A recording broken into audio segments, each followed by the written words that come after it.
बिस्मिल्लाहिर्रहमानिर्रहीम। अस्सलाम वालेकुम एवरीवन। आई होप सो आप सब ठीक होंगे।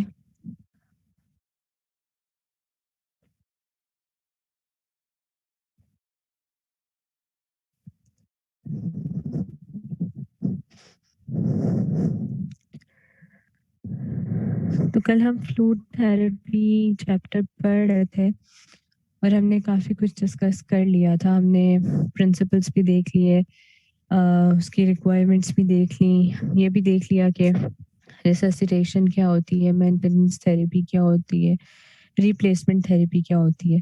अब उसके बाद ये बात आ रही है, फ्लूइड्स के टाइप्स भी देख ली, क्रिस्टलॉइड्स क्या होते हैं, कोलॉइड्स क्या होते हैं। मेरी आवाज़ आ रही है आप सबको और स्क्रीन शेयर हो रही है?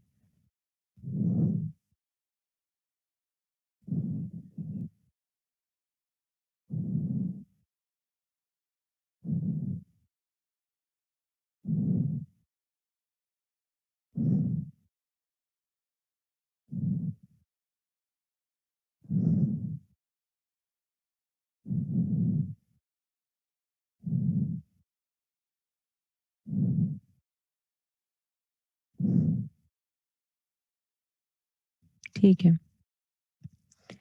अब हमने ये देखना है कि आपके पास एक पेशेंट आ गया, आपको ये पता चल गया कि उसकी रिससिटेशन करनी है, उसकी मेंटेनेंस करनी है, उसकी रिप्लेसमेंट थेरेपी को देखना है, ये सब कुछ हमें पता चल गया। बात ये आती है कि हमने कितना फास्ट फ्लूइड पेशेंट को चलाना है, किस स्पीड से पेशेंट को फ्लूइड देना है, क्योंकि हर पेशेंट में आइडियल 60 केजी 70 केजी वेट नहीं होता। कुछ लोग अंडर वेट होते हैं, कुछ लोग ओवर वेट होते हैं, कुछ लोग अपनी बीएमआई के अकॉर्डिंग वेट के हिसाब से आए होते हैं।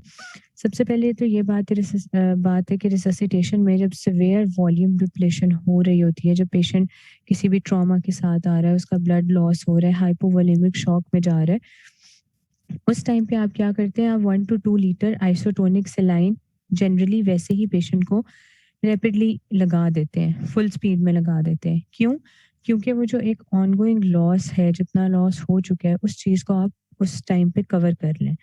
ठीक है, तो फ्लूइड रिप्लेसमेंट जो है वो रैपिड रेट पे देख करते हैं। और अच्छा, मुझे ये बताओ कि क्या क्लिनिकल साइंस होंगे जो पेशेंट को ये शो कर रहे होंगे कि ये हाइपोवोलीमिया में जा रहा है? कैसे देखते हो आप पेशेंट को, कैसे असेस करोगे कि सिर्फ ब्लड लॉस तो चलो हो रहा है, उसके अलावा पेशेंट में क्या साइंस होंगे?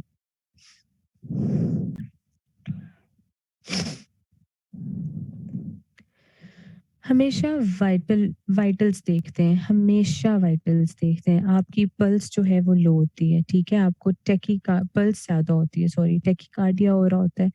उसके साथ पेशेंट का बीपी बहुत लो हो रहा होता है, पेशेंट हाइपोटेंशन में जा रहा होता है, पेशेंट की एक्सट्रीमिटीज़ कोल्ड हो रही होती हैं, ठीक हो गया? इसके साथ पेशेंट का ब्रेथ रेट भी वेरी कर रहा होता है, रैपिड ब्रेथ रेट हो रहा होता है या नहीं। ये सब कुछ आपका एक शॉक में पेशेंट या फिर हाइपोटेंशन में हाइपोवोलेमिक शॉक में पेशेंट आपको इन सब चीज़ों के साथ नज़र आ रहा होता है, ठीक है? तो उस टाइम पे आपने क्या करना होता है, इन मेजर वाइटल्स को देखना है, जिसमें आपका बीपी है, आपकी पल्स है, आपका रेस्पिरेटरी रेट है, आपका टेम्परेचर है। इसी पे असेस करना है, टैकीकार्डिया है, हाइपोटेंशन है, गो फॉर द सलाइन, ठीक है? पेशेंट को सलाइन लगा दो। उसके बाद देखो कि पेशेंट के क्लिनिकल साइंस नॉर्मलाइज़ हुए हैं कि नहीं नॉर्मलाइज़ हुए। इसके अलावा आप 500 ml ऑफ कोलॉइड भी दे सकते हो क्रिस्टलॉइड्स देने के बाद। लेकिन फिर आपने ये ज़रूर देखना है कि कोलॉइड्स कोई बर्न का पेशेंट तो नहीं है, उसकी इंट्रावास्कुलर इंटीग्रिटी मेंटेन है कि नहीं, उसकी कैपिलरी वॉल मेंटेन है कि नहीं, फिर आप उसे क्रिस्टलॉइड्स दोगे। अब आपने एक दफ़ा तो पेशेंट को फुल बोलस दे दिया है, 2 दफ़ा फुल स्पीड में आपने पेशेंट को 1 टू 2 लीटर तक फ्लूइड लगा दिया। उसके बाद आपने ये देखना है कि बाद में भी आपने उस फ्लूइड को चलाते हुए रहना है, ठीक है? और जब भी आप आईवी फ्लूइड्स की बात करते हो, you must follow some kind of rate. आपने एक स्पेशल स्पीड से चलाना है। ये नहीं है कि 1 लीटर की बॉटल को आप जो है बस 10-20 मिनट्स में ख़त्म कर दो, नहीं। आपके आईवी फ्लूइड से आपकी वीनस लाइन में वो सारा वाटर जा रहा है, वो सारा फ्लूइड जा रहा है, उसने आपके कार्डियक इनपुट को, जो हार्ट में सारा कुछ जाएगा, कार्डियक लोड ज़्यादा कर देना है, इससे पेशेंट जो है वो फेलियर में भी जा सकता है, ठीक है? पल्मोनरी एडीमा में भी जा सकता है, ठीक है? तो इन चीज़ों को ज़रूर देखना है और एक स्पेसिफिक रेट को फॉलो करना है, ना ही ज़्यादा स्लो हो ना ही ज़्यादा फास्ट हो। और रेट इस तरह हो सकता है कि आपको प्रॉपर कैलकुलेशंस होती हैं, वो कैलकुलेशन करके आपको पता चल जाता है कि कितने एमएल पर आवर या कितने लीटर्स पर आवर ये फ्लूइड आपने देना है या कितने ड्रॉप्स पर मिनट देना है। ठीक हो गया? अब अब वो बता रहे हैं कि द ब्यूरेट कंटेन्स अ निगल और plastic dropper which gives the number of drops पर एमएल। अब जो नंबर ऑफ ड्रॉप्स पर एमएल है ना, कॉमन ड्रॉप फैक्टर्स, आपने इसे काउंट करना होता है, आपने उसे कैलकुलेट करना होता है कि पर मिनट कितने ड्रॉप्स जाएंगे। ठीक है, तो उसका एक फॉर्मूला होता है, उसमें ये होता है total volume in millilitres divided by time in minutes multiply by drop factor over 1। अब ड्रॉप फैक्टर कैसे है? 10 ड्रॉप्स पर एमएल ड्रॉप फैक्टर है ब्लड सेट के लिए। कोई ब्लड आपने इन्फ्यूज करना है, जैसे रेड ब्लड सेल है, ठीक है, आरसीसी कहते हैं उसे, आपने वो लगाना है, पेशेंट को ब्लड लगाना है, तो आप उसका ड्रॉप फैक्टर रखोगे 10 ड्रॉप्स पर एमएल। अगर रेगुलर सेट है, आपने उसके लिए 15 ड्रॉप्स पर एमएल लगाना है। और अगर आपके पास माइक्रो ड्रॉपर है तो उसका ड्रॉप फैक्टर है 60 एमएल, 60 ड्रॉप्स पर एमएल। ये आपको याद ही करना पड़ेगा। ब्लड सेट वो होता है जो हमने आरसीसी के साथ ज्वाइन करना होता है, एक आपकी ड्रिप्स का रेगुलर सेट होता है और एक माइक्रो ड्रॉप्स होते हैं। ठीक है, अब कैलकुलेशन ऐसे करोगे कि आप टोटल वॉल्यूम को एमएल में कन्वर्ट करोगे। जैसे 1 लीटर है वॉल्यूम, तो आप उसे 1000 एमएल लिखोगे। नीचे आप टाइम जितने टाइम में आप देना चाह रहे हो उसे मिनट्स में करोगे, ड्रॉप फैक्टर लिखोगे और 1 से डिवाइड कर दोगे। नीचे एग्जाम्पल आपको गिवन है कि calculate number DPM if you want to infuse 1 litre of normal saline in 2 hours using regular infusion set. सब कुछ बता दिया। 1 लीटर को एमएल में करोगे 1000 हो जाएगा, 2 आवर्स को मिनट्स में करोगे 120 मिनट्स हो जाएंगे। रेगुलर इन्फ्यूजन सेट है, रेगुलर सेट है तो उसका ड्रॉप फैक्टर 15 ड्रॉप्स पर एमएल आ जाएगा। उसे सारा फॉर्मूला में पुट करो और उसके बाद आपको आंसर मिल जाएगा। और आंसर क्या है कि आपने 120 ड्रॉप्स देने हैं 1 मिनट में। इसकी समझ आई है?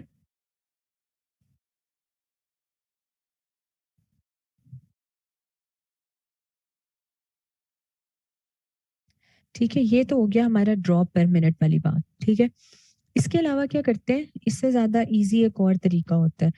आप वार्ड्स में, जब भी वार्ड्स में जाओगे ना, तो कोशिश करना जिसका पीड्स में ज्यादा ड्यूटी होती है, ड्यूटी नहीं, जब पीड्स में रोटेशन होती है, पीड्स में कभी जाने का बने ना आपके पास मौका, तो आप देखना एक डाया फ्लो होता है, इसे कहते हैं डाया फ्लो। ये क्या करता है, इसके ऊपर ना ये सारी मार्किंग्स होती हैं, 50, 60, 100, 125, 150, 200, 250। ये ml पर आवर, आप इस पे स्पीड को सेट करते हो। ये फ्लूइड रेगुलेटर होते हैं। ठीक है, इनसे क्या होता है, ये पर्टिकुलर रेट को स्टार्ट कराते हैं। ठीक है, आपने 1 घंटे में अगर 1 लीटर देना है, ठीक है, पहले ये पढ़ लो कि ये स्मॉल डिवाइस होती है। इसे आप क्या करते हो, ड्रिप सेट के एंड पे अटैच कर देते हो। ड्रिप सेट से तो जाएगा ही जाएगा फ्लूइड, तो ड्रिप सेट का वो एंड जो हम आईवी लाइन से लगा रहे होते हैं ना, हम उस एंड पे डायाफ्लो लगा देते हैं। ठीक है, और डायाफ्लो का जो दूसरा पार्ट होता है ना, उसे हम आईवी लाइन के साथ अटैच कर देते हैं। उसके बाद हम क्या करते हैं, इसके ऊपर सारी मार्किंग्स होती हैं। अब हमारी मर्जी है कि हमने उस फ्लूइड को कितने रेट पे चलाना है। ठीक है, ड्रॉप्स का काम बहुत मुश्किल है, कहाँ आप ड्रॉप्स गिनोगे, कहाँ उसे पर मिनट के हिसाब से लगाओगे। तो आप क्या करते हो, आप सारे फ्लूइड को पेशेंट का जब सारा कुछ ड्रॉप्स वगैरह कैलकुलेट कर लेते हो पर मिनट का हिसाब, तो आप उसे आवर्स में कन्वर्ट करते हो। ठीक है, ये अभी आपका पॉइंट ऑफ कंसर्न नहीं है, लेकिन आपको ये पता होना चाहिए कि डाया फ्लो भी होता है। डाया फ्लो पे आप सेट कर देते हो। फॉर एग्जाम्पल, अगर मैं चाहती हूँ कि 1 घंटे में 110 ml फ्लूइड जाए एक बॉडी में, तो मैं 110 की स्पीड पे, 100 की स्पीड पे डाया फ्लो को सेट कर दूंगी। और पीछे से बेशक ड्रिप सेट फुल भी खोल दूं, डाया फ्लो अब उसको कंट्रोल करेगा। मेरी बात समझ आइए? ठीक है, अगर मैं चाहती हूँ कि 110 ml पर आवर के साथ मेरा फ्लू डायफ्लो पे 110 का लेवल सेट कर दूंगी, अब मुझे टेंशन नहीं होगी क्योंकि मुझे पता है कि ये डिवाइस मेरे फ्लूइड रेट को कंट्रोल कर रही है। ठीक है, अब आपने फ्लूइड थेरेपी करते हुए किन चीज़ों को मॉनिटर करना होता है, किन चीज़ों को बार बार देखना होता है। आप देखो, जब आप एचओ बनोगे, जो भी होगा, आपको सबसे पहले मॉनिटरिंग का काम दिया जाएगा। आपसे यही कहा जाएगा कि ये सब पेशेंट्स हैं, इनको ये मसला है, आप इमरजेंसी करोगे, आप जो भी करोगे, आपको पेशेंट की मॉनिटरिंग लाजमी करनी पड़ेगी। आपको चार्ट्स मिलते हैं प्रिंटेड, आपको एवरी 2 आवरली मॉनिटरिंग करनी होती है, 4 आवरली मॉनिटरिंग करनी होती है। फ्लूइड का इनपुट देखना होता है, फ्लूइड का आउटपुट देखना होता है, पेशेंट कितना यूरिन आउटपुट कर रहा है, पेशेंट को कोई चेस्ट ट्यूब लगी है तो ड्रेन में कितना फ्लूइड निकल रहा है, पेशेंट को एनजी पास की हुई है तो उसके एनजी के थ्रू कितना लॉस हो रहा है। ये सब आप लोग कैलकुलेट करते हो, ठीक है। और उसके बाद आप फिर ये देखते हो कि पेशेंट को कितना जो फ्लूइड है वो जा रहा है, ठीक हो गया। अब क्या है, फ्लूइड थेरेपी में जब आप देखते हो ये सब चीज़ें, आपने हार्ट रेट देखना है, आपने देखना है कि पेशेंट टैकी में तो नहीं जा रहा, पेशेंट ब्रेडी में तो नहीं जा रहा, टैकीकार्डिया में जा रहा है, तो उससे यही अंदाज़ा होगा कि पेशेंट का जो अभी भी पेशेंट वाइटली स्टेबल नहीं हुआ, इसको या तो कोई एक्टिव लॉस चल रहा है या फिर हमारा फ्लूइड इनपुट कम है। ब्लड प्रेशर से हाइपोटेंशन का पता चलेगा, हाइपरटेंशन का पता चलेगा। यूरिन आउटपुट से ये पता चलेगा कि जितना फ्लूइड पेशेंट में जा रहा है, क्या उतना फ्लूइड वो ड्रेन आउट कर रहा है कि नहीं, कहीं रीनल शटडाउन तो नहीं हो गया, कहीं पेशेंट के फ्लूइड की इनपुट कम तो नहीं है जो आउटपुट उतना नहीं आ रहा। कैपिलरी रीफिल टेस्ट करते हैं आप लोग। कैपिलरी रीफिल टेस्ट जो है, ये पूरा आपको पता ही होगा, आपने किया ही होगा सबने। आप थोड़ी देर के लिए एक पॉइंट पे प्रेस करते हो, उसके बाद हटाते हो और देखते हो कि परफ्यूजन नॉर्मल हुई है कि नहीं, ठीक है। आप ये टेस्ट करते हो डिहाइड्रेशन को असेस करने के लिए। डेली वेट पेशेंट का आपने करना है कि रोज का रोज उसका वेट करना है कि फ्लूइड ओवरलोड की वजह से एडिमा तो नहीं हो रहा, पेशेंट के इंटरस्टिशियम में तो नहीं फ्लूइड जाई जा रहा। जुगुलर वीनस पल्स बहुत लाजमी होती है। जेवीपी, जेवीपी देखते हो, जेवीपी रेस तो नहीं है। जेवीपी हमेशा रेस तब होती है जब आपके हार्ट में एक्स्ट्रा फ्लूइड का लोड होता है, ठीक है। पीडल या सेक्रल एडिमा देखना होता है कि कहीं फ्लूइड ओवरलोड में तो नहीं जा रहा। Skin turgor over clavicle, clavicle के लेवल पे आप स्किन टर्गर देखते हो, स्किन पिंच करके टेस्ट करते हो, देखते हो कि कहीं पेशेंट का वही फ्लूइड ओवरलोड या डिहाइड्रेशन में तो नहीं है। चेस्ट ऑस्कल्टेशन करते हो फाइन बेसल क्रेप्ट्स के लिए, ये इसलिए करते हैं कि कहीं पेशेंट को पल्मोनरी एडीमा डेवलप तो नहीं हो रहा। लेक्टेट लेवल्स करते हैं कि लेक्टेट लेवल्स क्यों करते हैं, अगर आप पेशेंट को कौन सा फ्लूइड दे रहे हो जिसमें लेक्टेट होता है, 2 फ्लूइड्स हैं।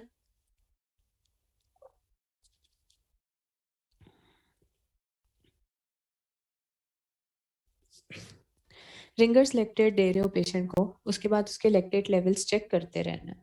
बेस एक्सेस देखनी है, पेशेंट की एसिडोसिस को भी देखना है, पेशेंट के अल्कोलोसिस लेवल को भी देखना है, हर चीज़ को देखना है। और ये monitoring of fluid therapy is very very important. अब आगे जी क्वेश्चन देखो। A 40-year-old female of 70 kg weight has undergone intestinal resection and primary anastomosis for perforation. उसका इंटेस्टाइन रिसेक्ट कर दिया, ठीक है। बेस एक्सेस मैंने आपको उस चैप्टर में पढ़ाया था, पीएच वाले में, ठीक है। उधर उससे जाके दोबारा देख लेना कि बेस एक्सेस कैसे निकालते हैं। बाइकार्ब जितना नॉर्मल होता है उससे माइनस कर देते हैं, जितना बाइकार्ब हमारे पेशेंट के ब्लड में होता है उससे, ठीक है। तो उसके बाद हमारे पास एक बेस एक्सेस की वैल्यू आती है, उधर लिखा हुआ है। अच्छा, coming back to this. 40-year-old female है, 40-year-old फीमेल है, 70 kg वेट है उसका, और इंटेस्टाइनल रिसेक्शन हुई है उसकी, ठीक है। और प्राइमरी एनास्टोमोसिस हो गया उसका परफोरेशन के लिए। She has NG in place and one drain in the abdomen. अब उसका एब्डोमिनल सर्जरी हुई है, हमने ड्रेन उधर भी डाल दिया क्योंकि इंटेस्टाइन को रिसेक्ट करके एक नया एनास्टोमोसिस, एक नया रूट बनाया है। और ड्रेन इसलिए रखा है कि कहीं वो जो नया एनास्टोमोसिस बनाया है वो लीक तो नहीं कर रहा, ठीक है। तो एनजी भी उधर, एक तो एनजी इसलिए डाली है कि पेशेंट को फीड करा ले, और दूसरा हमने ड्रेन इसलिए डाला है कि हम देखें कि एब्डोमेन में कोई ब्लड लॉस तो नहीं हो रहा है एनास्टोमोसिस की वजह से, या कोई लीक तो नहीं हो रहा है एनास्टोमोसिस से। शी हैड 99.60 फ़ारेनहाइट टेम्परेचर, ठीक है। उसका 99.60 फ़ारेनहाइट टेम्परेचर है। NG aspirates of last 24 hours is 300 ml। अब क्या हुआ, जब आप वाइटल्स लेने गए, आपने टेम्परेचर देखा, उसका टेम्परेचर हाई था, NG एस्पिरेट्स लास्ट 24 आवर्स में 300 ml आए हुए थे, और जब आपने ड्रेन का आउटपुट देखा तो 250 ml आया हुआ था, और 1600 ml उसका यूरिन आया हुआ था बैग में, यूरिन बैग में. She is haemodynamically stable. Otherwise जब आपने उसके बाकी वाइटल्स देखे तो आपको वो हीमोडायनामिकली स्टेबल ही लगी. उसका सीरम सोडियम देखो 138 है, और हमारा नॉर्मल सीरम सोडियम कितना होता है 144 पे.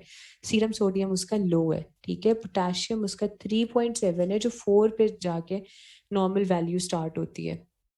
या पोटेशियम ठीक है आई गेस. और क्रेट जो है उसका 1.1 मिलीग्राम परसेंट है. Prescribe amount of fluid type of fluid and rate of fluid administration for next 24 hours.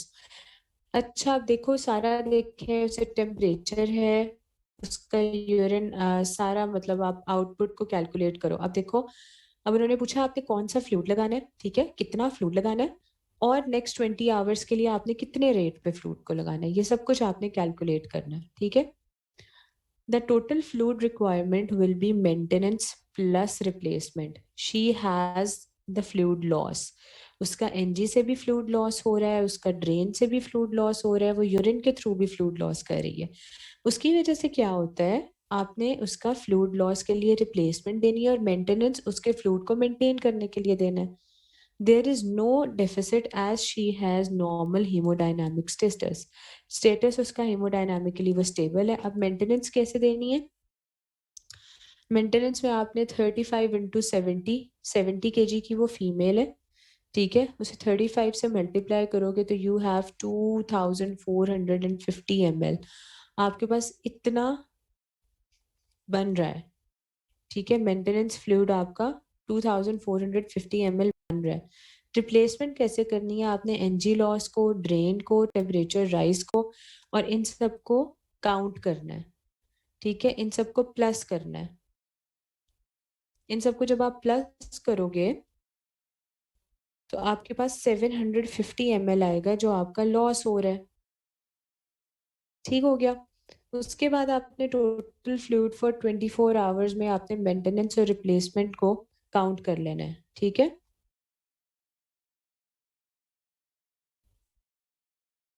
जब आप उनको प्लस करोगे तो it will be additionally she will require 150 millimole of sodium and 60 millimole of potassium. Maintenance therapy का कल हमने formula नहीं पढ़ा था? क्या था फॉर्मूला, मुझे बताओ.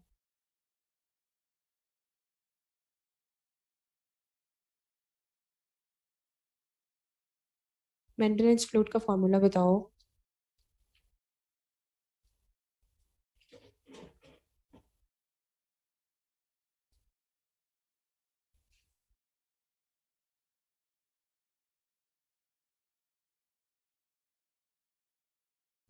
हम्म.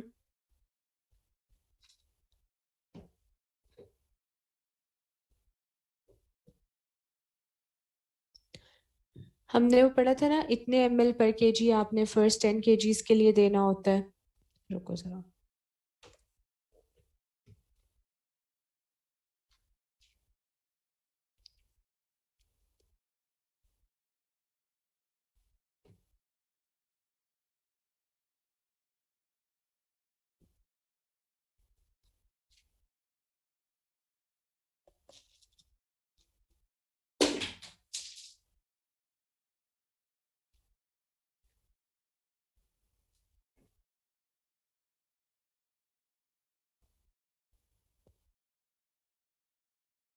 यार अब ये ढूंढना पड़ेगा. कल हो गया था आई गेस. फिर इसमें इतना टाइम वेस्ट होगा, और फिर आप सब कहोगे मैम आप बहुत लेट करा देती हैं. किधर था? अच्छा रुको, मैं आपको लिख के बता देती हूँ.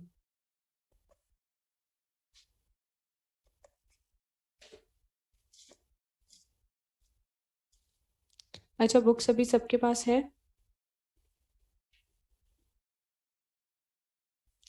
बुक्स है ना सबके पास? तो आज बर्न तो सबने पढ़ा है. 108 पेज नंबर खोलो. Page number 108. जल्दी से खोलो सारे, उस पे देखो, उस पे आपको बताया हुआ है कि सबसे पहले आपने वेट के अकॉर्डिंग कैसे पेशेंट का आपने काउंट करना होता है।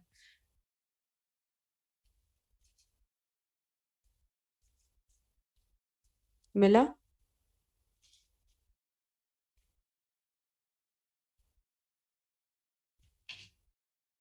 मैं लिखूं या मिल गया?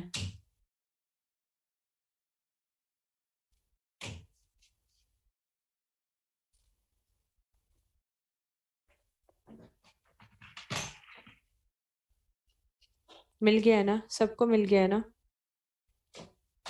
अच्छा यार, एक काम करो, जैसे मिला है ना, प्लीज व्हाट्सएप ग्रुप में अभी भेजो।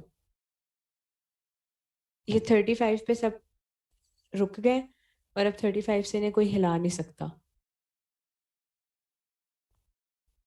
उधर भेजो, मैं बॉयज ग्रुप में भी सेंड कर देती हूँ ये।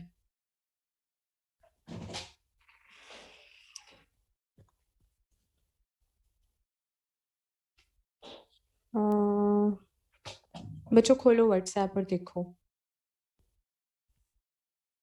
Maintenance dose is provided after the first 24 hours. It can be calculated as follows: 100 ml per kg for first 10 kgs, 50 ml per kg for the next 10 kgs, ठीक है, and 20 ml per kg every kilogram above 20 kg। इसके accordingly आप maintenance को count कर लो, ये ज़्यादा easy है। कर लोगे? ठीक है, आगे चले। अब ये चैप्टर बहुत रहता है।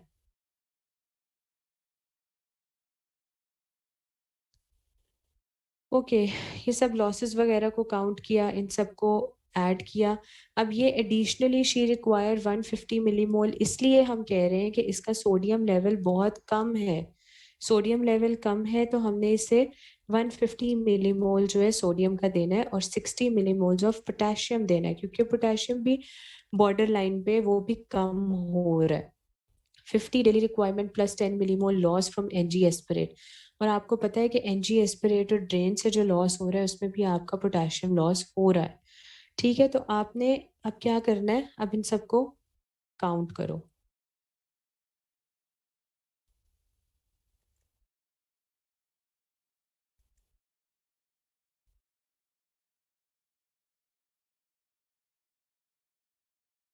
अब आप किस तरह से ये फ्लूइड को बैलेंस कर सकते हो? या तो आप पेशेंट को 2 litres of dextrose half saline दे दो, और उसके साथ 1 लीटर ऑफ डेक्सट्रोज वाटर दे दो, in addition to 20 millimole of injection of KCL. आपको पता है जो पोटेशियम क्लोराइड होता है ना, इसके ना आपको एम्प्यूल्स मिलते हैं, और इसका जो एक एम्प्यूल होता है ना उसमें 20 मिलीमोल होता ही होता है। ठीक है, तो आप ये समझ लो कि आपने अगर पेशेंट को 2 लीटर ऑफ डेक्सट्रोज हाफ सेलाइन याद है कल जब हम बात कर रहे थे कि आपका उसमें 5% डेक्सट्रोज होता है, साथ 0.45% नॉर्मल सेलाइन होता है। ठीक है, आपने वो दोनों देने। ठीक हो गया, उसके साथ आप जो है उसके अंदर केसीएल 20 मिलीमोल का एक एम्प्यूल डाल दोगे, ठीक है, 1 लीटर में। या फिर आप क्या करो, आप 2 litres of dextrose half saline लो, और उसके अंदर सोडियम तो आपका 154 मिलीमोल हो गया, तो साथ ही 3 इंजेक्शन ऑफ केसीएल डाल दो। तो उससे क्या होगा, 3 इंजेक्शन ऑफ केसीएल आपको 60 मिलीमोल जो हमारी टोटल डे की रिक्वायरमेंट बनी थी वो उसके अकॉर्डिंगली पूरी हो जाएगी। ठीक है, और एडिशनल जो 200 ml फ्लूइड है ना वो आप ड्रग्स की फॉर्म में दे दो। जैसे आपने उसे पैरासीटामोल का इंजेक्शन लगाना है तो नॉर्मल सेलाइन में पैरासीटामोल का इंजेक्शन इन्फ्यूज करके दे दो, कुछ इस तरह करो, और आपने उसका फ्लूइड पूरा कर देना है। ये बहुत मुश्किल नहीं है, इसे पढ़ लीजिएगा। क्या समझ नहीं आया इसमें? आपने सारी रिक्वायरमेंट्स फार्मूले से निकाल ली, अब आपने सिर्फ सब फ्लूइड्स की कॉम्पोजिशन पढ़ी है, सब कुछ पढ़ा है, आपने कुछ ऐसा करना है कि आपकी ये सारी रिक्वायरमेंट्स पूरी हो।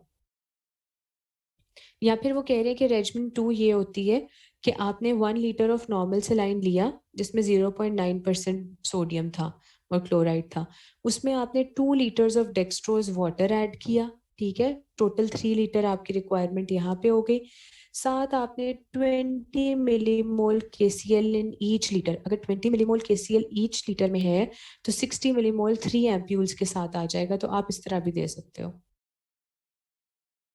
पता है मैं अब ये बता ही नहीं सकती, I don't know, fluid therapy में से क्वेश्चन आता है, ठीक है, या आपको कोई MCQ आ जाएगा या कोई ये आ जाएगा, या फिर ये पूछ लिया जाएगा कि किस टाइप का फ्लूइड दे रहे हो। तो ये क्वेश्चंस जो हैं ये इसे रीड तो करना ही है ना, और रीड करने से ये समझ तो आएंगे नहीं, ठीक है। तो अब मैं ये कह ही नहीं सकती कि ये पेपर में आएगा नहीं। Why would I lie to you, अगर आ गया तो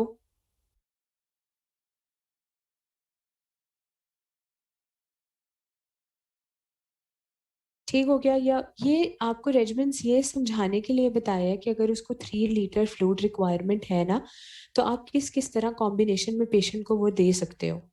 अब देखो उन्होंने रेजिमेंट 3 बताया कि 1 लीटर ऑफ रिंगर लैक्टेट दे दो जिसमें सोडियम 130 मिलीमोल है, पोटेशियम 4 मिलीमोल है, ठीक है। 1 लीटर आप 0.18% सेलाइन दे दो जिसमें 4% डेक्सट्रोज है, ठीक है। तो इस तरह से भी आप पेशेंट को दे सकते हो, और आपने पेशेंट की वही जो सारे फ्लूइड थेरेपी के लिए जितना फ्लूइड कैलकुलेट किया आपने वैसे ही देना है। आपने उतना सोडियम पूरा करना है, आपने उतना पोटेशियम पूरा करना है, आपने उतना फ्लूइड पूरा करना है, ठीक है। रॉन्ग रेजिमेंट ये कह रहे हैं कि अगर रॉन्ग ये होगा कि आप 3 लीटर का 3 लीटर नॉर्मल सेलाइन दे दोगे, ये रॉन्ग इसलिए है कि आप देखो 154 मिलीमोल सोडियम जो है और क्लोराइड जो है वो एक 0.9% में होता है। 3 लीटर दे दोगे तो आप 462 सोडियम दे दोगे, साथ ही 462 क्लोराइड दे दोगे, जिससे हाइपर क्लोरीमिक मेटाबॉलिक एसिडोसिस हो जाएगा। तो बेसिक समझने की ये बात थी, ठीक है। और रेट ऑफ फ्लूइड कैसे निकाला, 3200 ml will be given in 24 hours. तो आप 3200 ml टोटल था ना, तो आप 3200 ml को डिवाइड कर दोगे 24 से और 133 ml पर आवर आ जाएगा। ये जो आपका फ्लूइड वाला पूरा जो सेक्शन है ना, उनमें से 1.5 UQ इस टाइप से आता है, और इसमें से MCQs काफी ज्यादा आते हैं। तो MCQs में से ना मोस्टली जो जितना देखो तो आपकी ये मेटाबॉलिक एसिडोसिस, कंपनसेशन, इस तरह के क्वेश्चन आते हैं।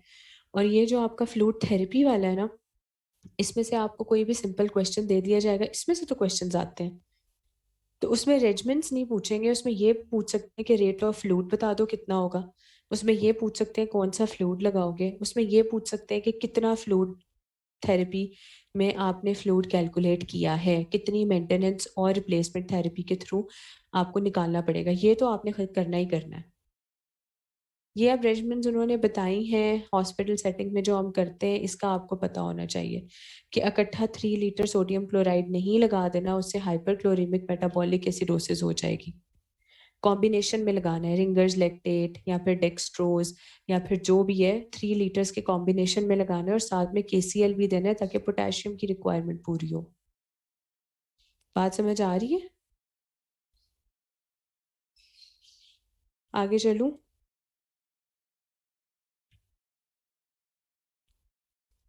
आज फिर लगता है सारा टाइम इन्हीं क्वेश्चंस में निकल जाना है। ये रेट ऑफ फ्लूइड, अब इसे आप 24 से मल्टी डिवाइड कर दो, जितना आएगा डाया फ्लो पे 133 तक सेट कर देना, तो वो आपका सारा का सारा फ्लूइड स्पीड से जाके हो जाएगा, ठीक है। Miss Selena is a well 70 kg female who is nil by mouth. Calculate her maintenance fluid for next 24 hours. 70 kg की फीमेल है, उसे हमने ओरली कुछ भी खाने पीने से मना किया हुआ है। She is nil by mouth, और अगले 24 आवर्स में अब आपने उसका सारा कैसे कवर करना है, ठीक है। Assuming her first day of maintenance fluid and she is currently well hydrated with no unusual losses, कोई लॉस नहीं हो रहा उसका, शी इज नॉर्मल। अब उसकी मेंटेनेंस थेरेपी से स्टार्ट करो। रिक्वायर्ड वॉल्यूम ऑफ वाटर, ये हम पीछे पढ़ चुके हैं कि एक दिन में आपको 3 लीटर्स ऑफ वाटर चाहिए होता है, ठीक है। 3 लीटर्स ऑफ वाटर है, उसके साथ सोडियम कितना चाहिए, 120 मिलीमोल, और पोटेशियम कितना चाहिए 60 मिलीमोल। 3 लीटर्स के अकॉर्डिंग हम इसे कैलकुलेट कर रहे हैं। ठीक हो गया? Although both of the regiments, अब ये उन्होंने उसकी पॉसिबल रेजिमेंट्स बताई हुई हैं। ठीक है, ये दोनों, या तो आप उसको अमाउंट ऑफ द वाटर, अगर आपने 3 लीटर सोल्यूशन देना है तो आप 1 लीटर 0.9% सलाइन दोगे, जिसमें 20 मिलीमोल KCl होगा, पोटाशियम होगा। उसके साथ 5% ग्लूकोज दोगे, जिसमें 20 मिलीमोल पोटाशियम होगा। उसके साथ 5% डेक्सट्रोज, वही वाला सोल्यूशन दोगे, जिसमें 20 मिलीमोल पोटाशियम। इस तरह पोटाशियम जो है वो 60 मिलीमोल हो गया और 3 लीटर्स आपका फ्लूइड भी चला गया। ठीक है, और आपका सोडियम जो है वो भी सिर्फ 154 तक रिक्वायर्ड था, तो वो भी उतना मिल गया। मेरी बात समझ आ रही है? या तो आप ये रेजिमेंट फॉलो कर सकते हो कि आप पहले पेशेंट को 0.9% सलाइन वाली बॉटल लगा दो, फिर 5% डेक्सट्रोज लगा दो, फिर 5% डेक्सट्रोज लगा दो, और हर एक में एक एक कैम्प्यूल पोटेशियम का डाल दो।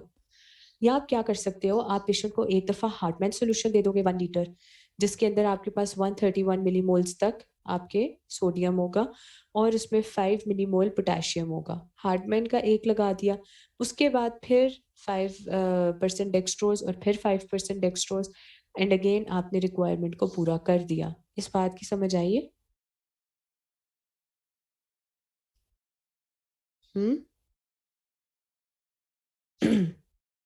आ जानी चाहिए अब तो।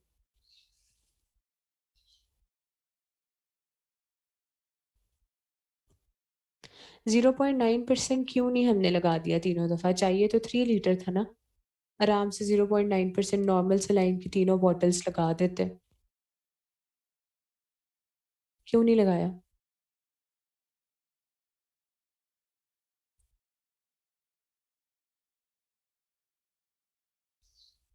एग्जैक्टली अब MCQ पता है कैसे आएगा?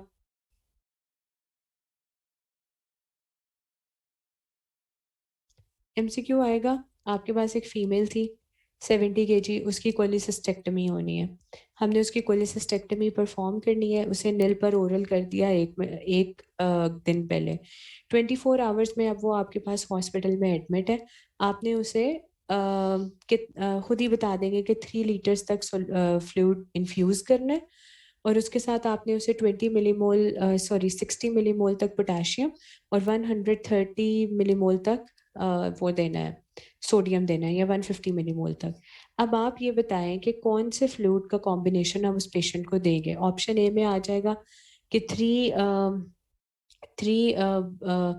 bottles of 1 liter normal saline with 60 millimole of KCl. Second option आ जाएगा one bottle of Hartmann with 5% dextrose. Option C आ जाएगा कि 3 bottles of 5% dextrose with 60 millimole of potassium. तो उसमें फिर आपने चूज करना होगा। इस तरह से क्वेश्चंस आते हैं, एज इट इज कोई चीज नहीं आती।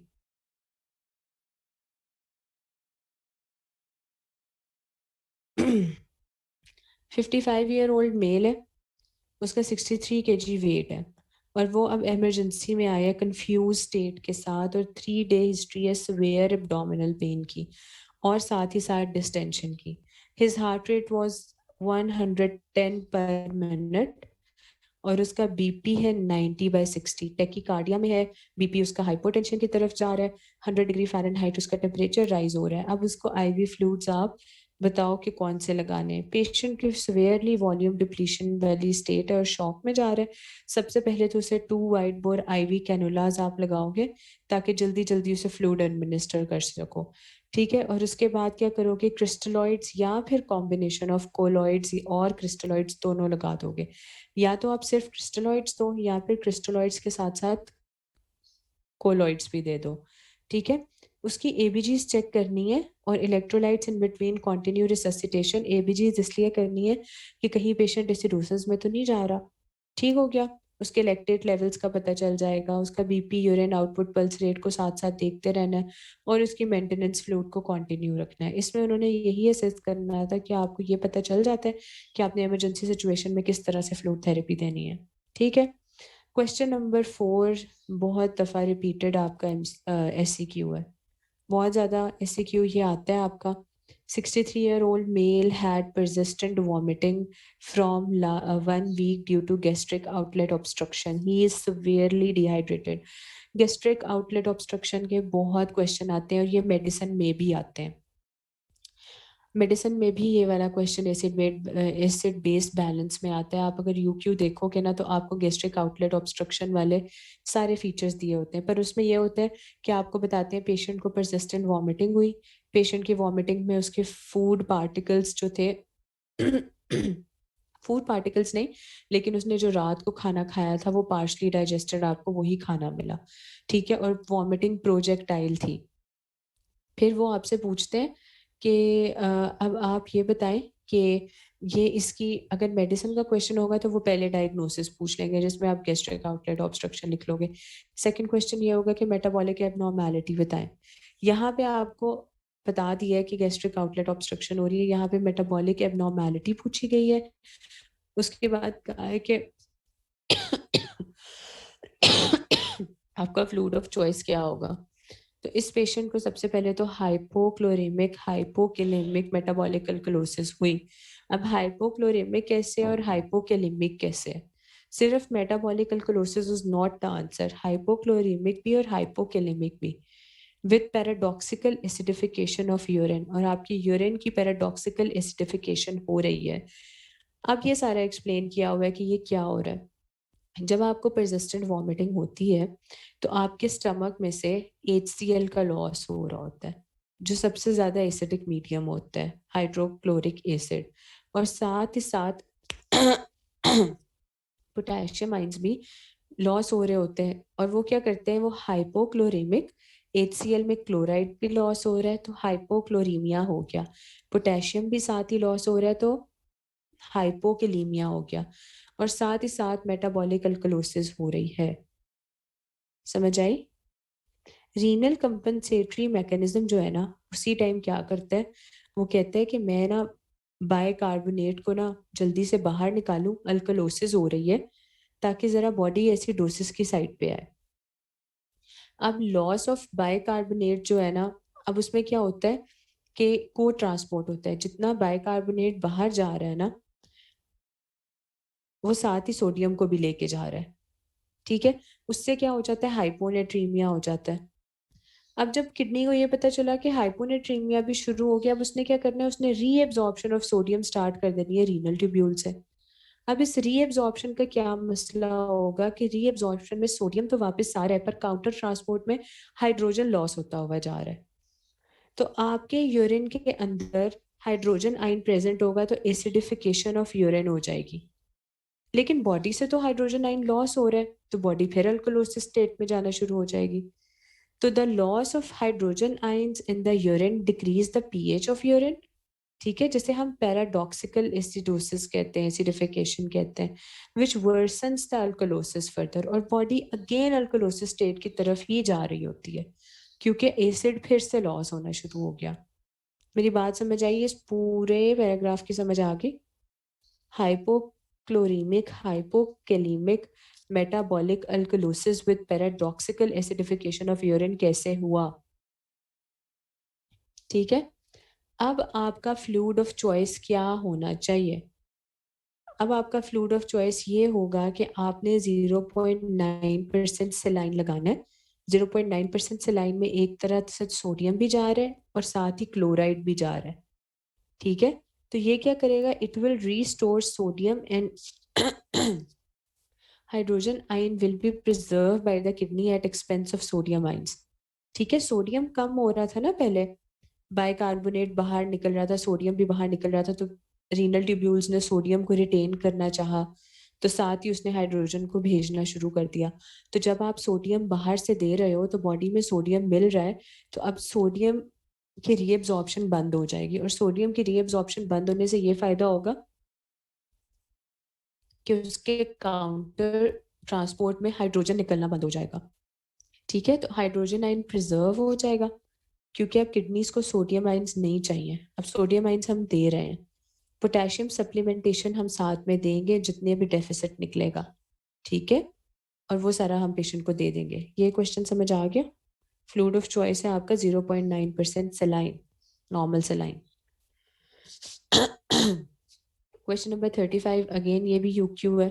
The 35-year-old female presented in emergency department with severe colicky abdominal pain, abdominal distension and vomiting. She had history of laparotomy for typhoid perforation of ileum 2 years back. आपके पास एक female I emergency department में severe abdominal pain हो रही है और abdominal distension हो रही है, साथ में vomiting हो रही है. अब देखते जाओ vomiting से कौन सा मसला स्टार्ट हो रहा है. उसकी लेप्रोटमी हुई थी 2 साल पहले क्योंकि उसे टाइफॉइड परफोरेशन हो गया था आइलियम में. अब सबसे पहले तो डायग्नोसिस बताओ क्या है, and what could be the possible cause, and what would be the ideal fluid for her, and how much fluid will be needed. सबसे पहले इसका भी वही मसला है, इससे भी इंटेस्टाइनल ऑब्स्ट्रक्शन ही है. ठीक है, क्यों हुई? क्योंकि उसकी लेप्रोटमी हुई थी, लेप्रोटमी की वजह से उसे एडहीजन्स बन गई. एडहीजन्स बनने की वजह से उसका इंटेस्टाइनल ऑब्स्ट्रक्शन वाला मसला शुरू हुआ. और फिर वही हुआ, एक्सेसिव वॉमिटिंग हुई उसे, वही metabolic alkalosis along with hypochloremia and hypokalemia. ठीक है. Accumulation of fluid in third space, nasogastric aspiration, fever and sweating. This may lead to dehydration, hyponatremia, hypokalemia. Ideal fluid is for the resuscitation of a patient with intestinal obstruction is Ringer's lactate, as its composition is very close to plasma, and the fluid which is lost is an intestinal obstruction. Extra potassium should be added after calculating the deficit and daily requirement. ठीक है. Resuscitation should be continued until the patient has normal BP, adequate urine and all that. इसका समझ आ गया?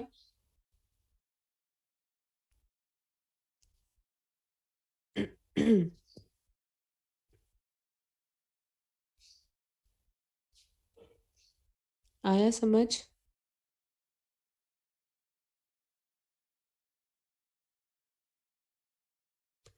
Question number 6, again, very important. What will be your choice of fluids for early post-op period? Patient post-operative state में, उसमें आपने patient को कौन सा fluid देना है? Pain and narcotics are powerful stimulation of inappropriate ATH. मेरी बात सुनो, जब भी पेशेंट पोस्ट ऑप होता है ना, हम उसे अच्छे खासे नारकोटिक्स और पेन किलर्स दे रहे होते हैं कि पेशेंट की साइट ऑफ ऑपरेशन पे पेन ना हो, पेशेंट को ज़्यादा पेन ना हो. ठीक है. अब जो आपके नारकोटिक्स और पेन रिलीवर्स होते हैं ना, ये क्या करते हैं, ये ADH सिक्रीशंस को ज़्यादा कराते हैं. SIADH, syndrome of inappropriate ADH secretion. ठीक है. तो आपका ADH सिक्रीशन ज़्यादा हो जाता है. ADH सिक्रीशन ज़्यादा होने से क्या होता है, मुझे बताओ, ADH का नॉर्मल फंक्शन क्या होता है? मेडिसिन में सबने SIADH पढ़ा है.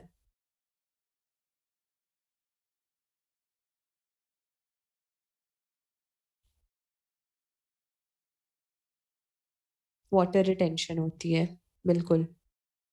ठीक है, वाटर रिटेंशन होती है. तो अब हम क्या करते हैं कि हाइपोटोनिक फ्लूइड्स इस स्टेट में देंगे तो हाइपोनेट्रीमिया हो जाएगा. पहले ही हाइपोनेट्रीमिया की तरफ पेशेंट जा रहा होता है. अगर हम उसे हाइपोटोनिक सोल्यूशन दे देंगे, फ्लूइड दे देंगे, तो और ही हाइपोनेट्रीमिया हो जाएगा. This makes 0.9% saline or dextrosaline as a fluid for first 24 hours after surgery. तो हमने ऐसा क्रिस्टलॉइड देना है जिसमें सॉल्ट हो, या जिसमें ग्लूकोज हो, या डेक्स्ट्रोसलाइन हो. ठीक है. After 24 hours, maintenance fluid plus replacement fluid should be given with addition of required potassium. Early return to oral fluids will be encouraged where possible. तो सबसे पहले आपने पेशेंट को पोस्ट ऑप पीरियड में फर्स्ट 24 आवर्स में 0.9% saline देना है, या फिर half saline with dextrose water देना है. ठीक है. तो इनमें से गैस्ट्रिक आउटलेट ऑब्स्ट्रक्शन वाले क्वेश्चन और ये पोस्ट ऑप वाला क्वेश्चन, ये वाले क्वेश्चन बहुत दफ़ा रिपीट हो चुके हैं आपके पेपर में, तो इसे देख लीजिएगा। वाटर बैलेंस, अब देखो वाटर बैलेंस में क्या होता है कि जैसे सारे इलेक्ट्रोलाइट्स का एक बैलेंस होता है उसी तरह हमारे वाटर का भी एक बैलेंस होता है। ये नहीं है कि वाटर किसी कंपार्टमेंट में ज़्यादा और किसी में थोड़ा। वाटर अगर फ्रीली डिफ्यूज करता है तो इसका ये मतलब नहीं है कि जहां मर्जी उसका दिल करता है तो वो बैठा रहे, नहीं। इसका भी एक बैलेंस होता है। The distribution between intracellular fluid and extracellular fluid is dependent upon the oncotic pressure of plasma. आपका ऑनकोटिक प्रेशर डिसाइड कर रहा होता है कि आपके वाटर ने किस साइड पे रहना है, और हाइड्रोस्टैटिक प्रेशर ने, ठीक है। तो सबसे पहले जब हम वाटर बैलेंस पढ़ रहे होते हैं तो उसमें देखो कि aldosterone and ADH, ADH is the major hormone, ठीक है, क्योंकि ये आपकी बॉडी में वाटर को रीस्टोर करता है। साथ में एक एल्डोस्टेरॉन होता है, क्या करता है, फैसिलिटेट करता है sodium and water retention. Aldosterone sodium को रिटेन करेगा, साथ ही वाटर को भी रिटेन करेगा। एडीएच क्या करेगा सॉरी, एडीएच क्या करेगा, ये वाटर को रिटेन करेगा, ठीक है। तो ये क्या करते हैं, ये जब वाटर रिटेंशन कराते हैं तो ये जो एट्रियल नाट्रियूरेटिक पेप्टाइड एएनपी जो होता है, जो रिलीज हो रहा होता है हाइपोवोलीमिया के रिजल्ट में या एट्रियल डिस्टेंशन के रिजल्ट में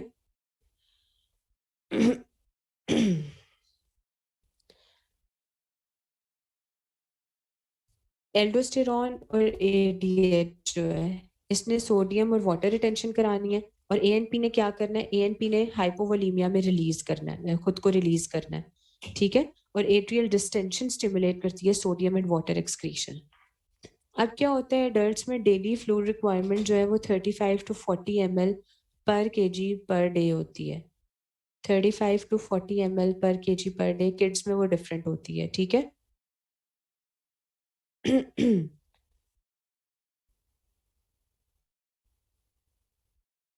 अब मेंटेनेंस फ्लूइड रिक्वायरमेंट्स जो आपको उधर दिखाई जा रही थी वो यहाँ पे देख लो। First 10 kg of body weight require 4 ml per kg per hour. Next 10 kg को हमने 2 ml per kg per our. और उसके बाद जितने भी केजीज रह गए उसमें हर केजी को 1 ml per kg per our से देना है। जैसे 35 kg का आपका बच्चा आपके पास आया है और उसमें आपने ये वाटर बैलेंस और फ्लूइड बैलेंस देखना है, तो आप क्या करोगे, उसके फर्स्ट 10 kg को 4 से मल्टीप्लाई करोगे, जो नेक्स्ट 10 kg है उसे 2 से मल्टीप्लाई करोगे, उसके बाद उसका 15 kg वेट रह गया तो 15 kg को 1 से मल्टीप्लाई करोगे, तो आपका कितना फ्लूइड रिक्वायरमेंट आ गई, 75 ml पर आवर, ठीक है। The daily sodium requirement for both sodium and potassium requirement in children is about 2 to 3 millimole पर केजी। तो इस तरह से आपने फ्लूइड रिक्वायरमेंट निकालनी है। समझ आ रही है?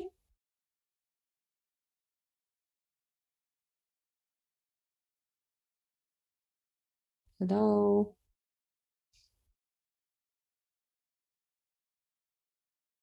नहीं समझ आ रही तो बोलो। मैं भी यहाँ पे रुक रही हूँ और मैं देखती हूँ कि मेजोरिटी क्या कह रही है। क्या कंफ्यूजिंग है?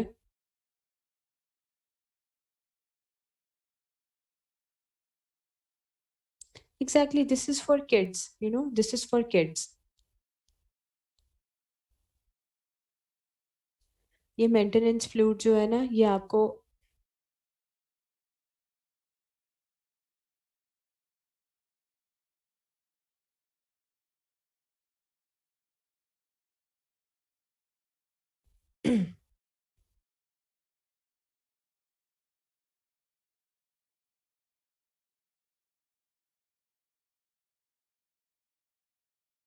ठीक है।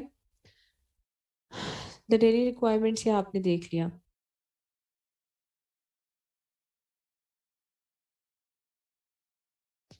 वाटर डिप्लीशन क्या होता है, आपने एक्स्ट्रा सेलुलर फ्लूइड में ही देखना होता है कि आपका फ्लूइड स्टेटस कैसा जा रहा है। ये कल मैं बहुत दफ़ा बता चुकी हूँ कि इंट्रावैस्कुलर कंपार्टमेंट और उस सब में हम देख रहे होते हैं।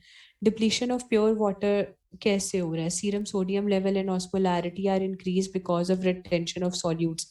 ये कह रहे हैं कि depletion of pure water while maintaining the electrolyte, किस किस कंडीशन में आपकी वाटर डिप्लीशन होगी। या तो आपने पानी पीना कम कर दिया, ठीक है, या आपसे पानी नहीं पिया जा रहा, आप कुछ swallow नहीं कर सकते तो पानी पीना खुद ही कम हो गया, या आपके लंग्स में से लॉस ऑफ फ्लूइड हो रहा है अगर पेशेंट की ट्रकियोस्टमी हो गई है, या बहुत ज्यादा एक्सेसिव स्वेटिंग हो रही है इन नॉन एक्लेमेटाइज्ड पर्सन। ठीक है, इन 3 केसेस में वाटर डिप्लीशन हो सकती है आपकी बॉडी से। इसके क्लिनिकल फीचर्स क्या होंगे? बहुत ज़्यादा थर्स्ट होगी, वीकनेस होना शुरू हो जाएगी, यूरिन आउटपुट बहुत लो हो जाएगा, ठीक है, और serum sodium level increase. Serum sodium level इसलिए इंक्रीज होगा कि वाटर लॉस हो रहा है, वाटर निकली जा रहा है, पीछे हमारे सोडियम और जितने भी इलेक्ट्रोलाइट्स हैं वो कॉन्सेंट्रेटेड होते जा रहे हैं। ड्राई टंग है, उसके साथ लेबोरेटरी एग्जामिनेशन में आपको एलिवेटेड ब्लड यूरिया नाइट्रोजन मिलेगा, ठीक है। तो ये सब चीजें आपको डिहाइड्रेशन शो कर रही होती हैं। ट्रीटमेंट क्या करते हो आप इसमें? आप पेशेंट को ओरल रिहाइड्रेशन कराते हो अगर उसे स्वॉलो करने में कोई मसला नहीं है, ये बेस्ट थेरेपी है। इसके अलावा आप पेशेंट को इंट्रावीनस फ्लूइड थेरेपी दे देते हो, नॉर्मल सलाइन लगा दोगे या फिर कोई भी फ्लूइड लगा दोगे फॉर 1 लीटर वगैरह, ताकि पेशेंट को एक प्रॉपर डिहाइड्रेशन स्टेट से निकलने में हेल्प हो। उसके बाद क्या होता है कि वाटर इंटॉक्सिकेशन। वाटर इंटॉक्सिकेशन हमेशा तब होती है जब आपके पास कोई पेशेंट एडमिट होता है, आप उसको फ्लूइड थेरेपी दे रहे हो तो ज्यादा फ्लूइड लगाना शुरू कर दो। Excess of water leading to dilution, dilutional hyponatremia and it is called water intoxication. मुझे एक बात बताओ, वाटर और सोडियम का क्या रिलेशन है? देखो, वाटर, सॉल्ट स्टील्स वाटर, ठीक है, सोडियम आपका सॉल्ट है, वाटर इसका डाइल्यूशनल मीडियम है।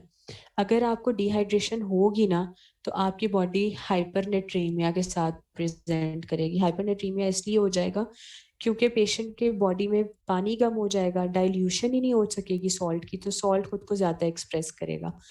और अगर वाटर ओवरली एक्सेसिवली इंक्रीज हो जाए तो वही उस सॉल्ट को डाइल्यूट कर देगा, ठीक है। It occurs when excessive amount of water or hypotonic solutions are given by any route.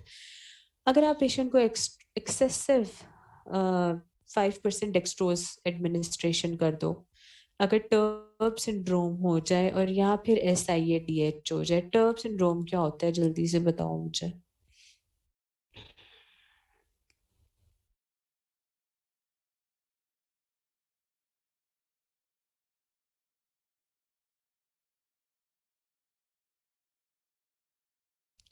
अच्छा, किसी को नहीं पता।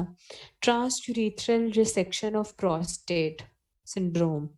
प्रोस्टेट ग्लैंड का कोई भी प्रोसीजर आप कर रहे हो, ठीक है, उसमें आप क्या करते हो, आप बहुत ज्यादा ग्लाइसरीन यूज कर रहे होते हो या बहुत ज्यादा वाटर यूज कर रहे होते हो, ठीक है। अब उस प्रोसेस में इतना एक्सेसिव वाटर आप एक पेशेंट की बॉडी में डाल रहे हो, उससे क्या होता है, पेशेंट में फ्लूइड ओवरलोड हो जाता है, तो इससे टर्ब सिंड्रोम कहते हैं। क्योंकि आप इरिगेशन करते हो बार बार, जो भी मेथड आप कर रहे हो, तो आप उसमें ना फ्लूइड डाली जा रहे हो, फ्लूइड डाली जा रहे हो, तो उससे क्या होता है कि आपकी वो जो फ्लूइड्स आपके ब्लैडर को इरिगेट कर रहे होते हैं ना, वो आपकी बॉडी में जा रहे होते हैं इस प्रोसेस में, ठीक है। प्रोस्टेटिक वीनस साइनसेस के थ्रू आपकी बॉडी में चला जाता है, और इतना ज्यादा फ्लूइड जब वाटर बॉडी में चला जाता है तो ये सोडियम को डाइल्यूट करा देता है और वाटर का एक्सेस करा देता है। SIADH में यही होता है, ADH ज्यादा प्रोड्यूस होता है, ज्यादा से ज्यादा वाटर को कंजर्व कराता है और पेशेंट में फ्लूइड ओवरलोड हो जाता है। क्लिनिकल फीचर्स आपके साथ आपके पास पेशेंट किस तरह आएगा? ड्राउजीनेस होगी, वीकनेस होगी, कन्वल्जन्स होंगे, कोमा होगा, नोजिया वॉमिटिंग होगा, सीरम सोडियम लेवल बहुत कम हो जाएंगे। कन्वर्जेंस और कोमा क्यों हो रहे हैं? कन्वर्जेंस क्यों हो रही हैं? क्योंकि आपका सोडियम लेवल कम हो रहा है। आपका सोडियम बहुत सारे पोस्ट साइनेप्टिक चैनल्स में और हर जगह पे सोडियम पोटेशियम पंप को देख रहा होता है। जब नर्व्स में सारा कुछ नहीं कंट्रोल हो रहा और सेरिब्रल एडिमा भी होना शुरू हो जाता है साथ साथ, तो इन सब चीज़ों की वजह से हाई ओवरफ्लो ऑफ वाटर में ये सब क्लिनिकल फीचर्स आपको नज़र आते हैं। इसकी बेस्ट थेरेपी ये होती है कि आप पेशेंट का इंटेक ऑफ वाटर कम करा दो, ठीक है। आप फ्लूइड रोक दो जो भी दे रहे हो, डायूरेटिक्स या फिर हाइपरटोनिक सेलाइन जो है वो चला दो, ठीक है। हाइपरटोनिक सेलाइन क्या करेगा, वो सोडियम लेवल को जल्दी जल्दी इंक्रीज कर देगा। डायरेटिक्स क्या करेंगे, फ्लूइड को बॉडी से बाहर निकालेंगे, ठीक है। लेकिन हाइपरटोनिक सलाइन आपको बहुत केयर से देना होता है, इसकी वजह से एक सिंड्रोम होता है जो हम अभी आगे देखते हैं। सोडियम बैलेंस देखना है। सोडियम जो है जी प्रिंसिपल केटाइन है, किंग है आपके एक्स्ट्रा सेलुलर फ्लूइड का, और इसकी डेली रिक्वायरमेंट जो है 1 मिलीमोल के पर केजी पर डे के अकॉर्डिंग हम काउंट करते हैं, ठीक है। या फिर अगर एमएल्स में देखो तो 600 ml ऑफ 0.9% नॉर्मल सलाइन जो है ना, ये डेली रिक्वायरमेंट होती है। अब normal sodium value 137 to 147 millimole होती है, जबकि इंट्रासेल्युलर लेवल्स इसके 3.5 टू 4.5 होते हैं। हाइपोनेट्रीमिया कब होता है, जब आपका सोडियम लेवल लेस देन 135 हो जाए, ठीक है। It is a common electrolyte abnormality. Untreated acute hyponatremia can cause substantial morbidity and mortality. We know that.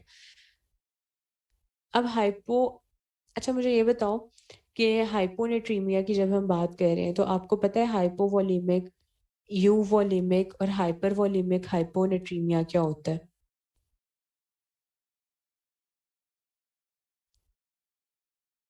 सबको पता है ना? बस ठीक है, फिर तो ये कोई मसला ही नहीं है। हाइपोवोलिमिक हाइपोनेट्रीमिया में क्या होता है, आपका सोडियम डेफिसिट तो हो रहा है, लेकिन जो आपका वाटर डेफिसिट है ना, वो रिलेटिवली स्मॉलर है, ठीक है। वाटर डेफिसिट इतना नहीं हो रहा, थोड़ा बहुत हो रहा है, लेकिन यहाँ पे मेजर मसला ये है कि आपका सोडियम लॉस हो रहा है, ठीक है। अब इसमें क्या होता है, रीनल सोडियम लॉसेस के केस में ऐसा हो जाएगा, डायूरेटिक थेरेपी स्पेशली थाइजाइड्स दे रहे हो ना, उन्होंने क्या करना है, उन्होंने वाटर अलोंग विद सोडियम बाहर भेजते जाना है, बाहर भेजते जाना है। उसके बाद एड्रीनोकॉर्टिकल फेलियर हो गया, उसमें ऐसा हो जाएगा, आपके पास गैस्ट्रोइंटेस्टिनल सोडियम लॉसेस हो रहे हैं, उसकी वजह से हाइपोनेट्रीमिया हो जाएगा, वॉमिटिंग में हो जाएगा, डायरिया में हो जाएगा, स्किन सोडियम लॉस में हो जाएगा, या फिर बर्न्स हो जाते हैं उसमें हो जाता है, ठीक है। अब वॉल्यूम स्टेटस हमने देखना है, उसके अकॉर्डिंग हम कोई भी आइसोटोनिक सेलाइन डाल देते हैं बॉडी में, ताकि री एक्सपैंड हो जाए जितना भी कॉन्ट्रैक्टेड इंट्रावेस्कुलर वॉल्यूम हुआ था। ये हो गया हमारा हाइपोवोलिमिक हाइपोनेट्रीमिया, ठीक है। यूवोलिमिक हाइपोनेट्रीमिया में क्या होता है कि सिर्फ और सिर्फ वाटर रिटेंशन हो रही होती है, ठीक है। सोडियम लॉस में नहीं हो रहा होता, इसमें सिर्फ आपका वाटर ज्यादा हो रहा होता है, जिसकी वजह से आपका सोडियम डाइल्यूट हो रहा होता है। मेरी बात समझ आ रही है ना?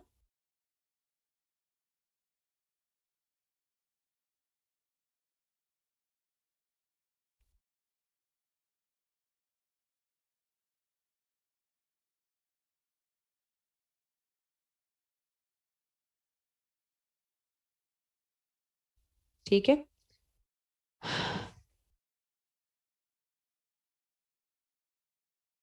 अब इसमें क्या होगा,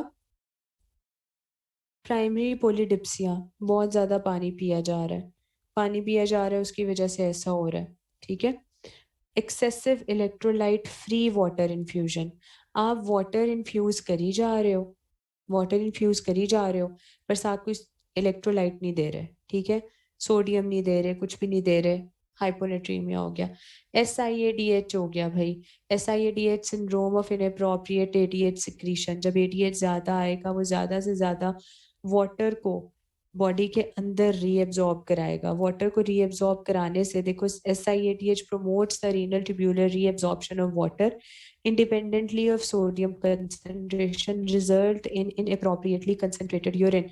SIADH में यूरिन में से सारा वाटर निकाल के एक्सट्रैक्ट करके बॉडी में वापस भेज दिया जाता है, तो जो आपका यूरिन है उसके अंदर आपके इलेक्ट्रोलाइट्स ज्यादा कंसंट्रेटेड हो जाते हैं, जितने कंसंट्रेटेड ज्यादा इलेक्ट्रोलाइट्स होंगे उतनी ऑस्मोलैलिटी ज्यादा होगी, तो आपकी यूरिन की ऑस्मोलैलिटी ज्यादा हो जाती है, क्योंकि यूरिन में अब आपके ज्यादा इलेक्ट्रोलाइट्स रह गए हैं, वाटर डाइल्यूशनल फैक्टर निकल चुका है, और आपके सीरम की ऑस्मोलैलिटी कम हो जाएगी SIADH में, क्योंकि आपके डाइल्यूशन फैक्टर अब बॉडी में चला गया, उसने डाइल्यूट कर दिया, तो सीरम सोडियम कंसंट्रेशन या सीरम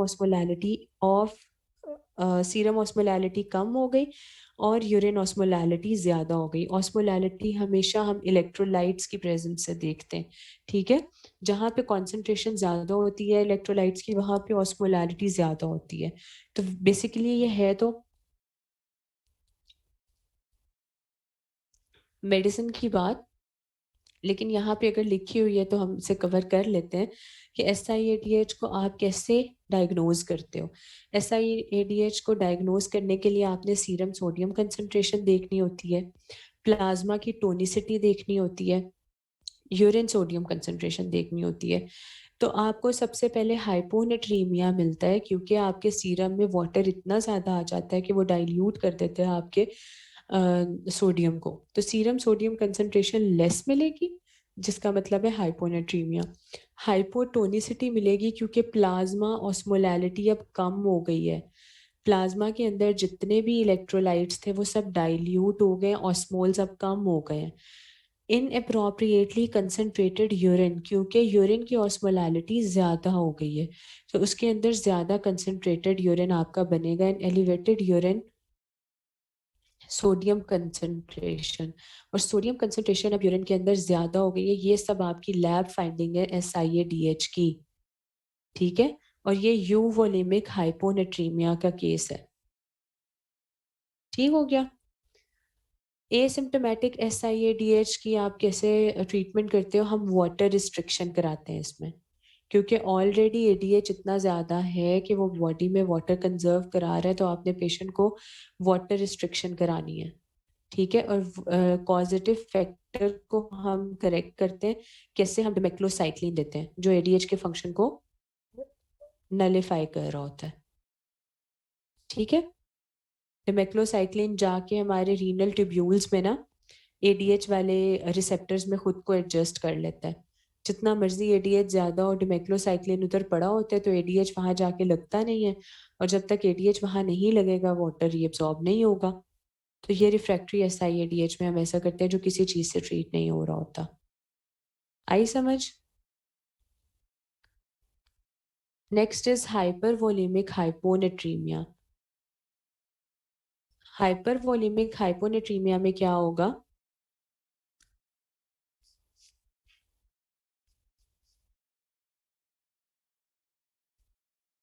ठीक है, यहाँ तक समझ आ गई है ना पीछे सारी?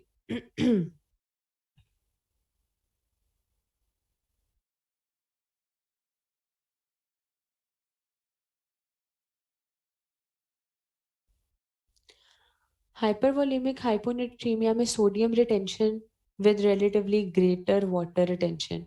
It can be acute, it can be chronic.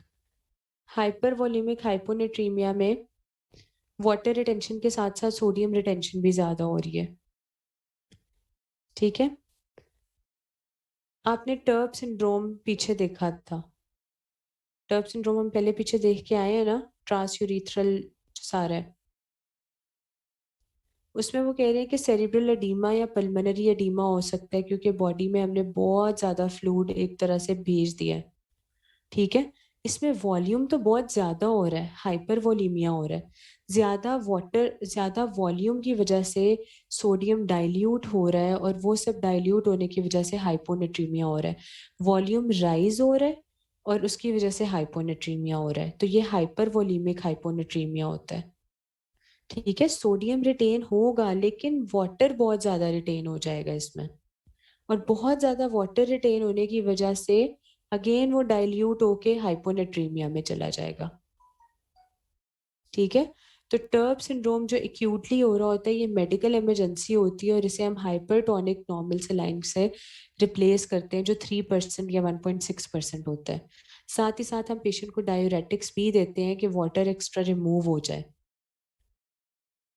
Chronic causes में आपका कंजेस्टिव कार्डियक फेलियर होता है, सिरोसिस होती है, नेफ्रोटिक सिंड्रोम होता है, या क्रॉनिक रीनल फेलियर होता है। अब मुझे ये बताओ कंजेस्टिव कार्डियक फेलियर में क्यों हो रहा है भाई हाइपरवोलेमिक हाइपोनेट्रीमिया?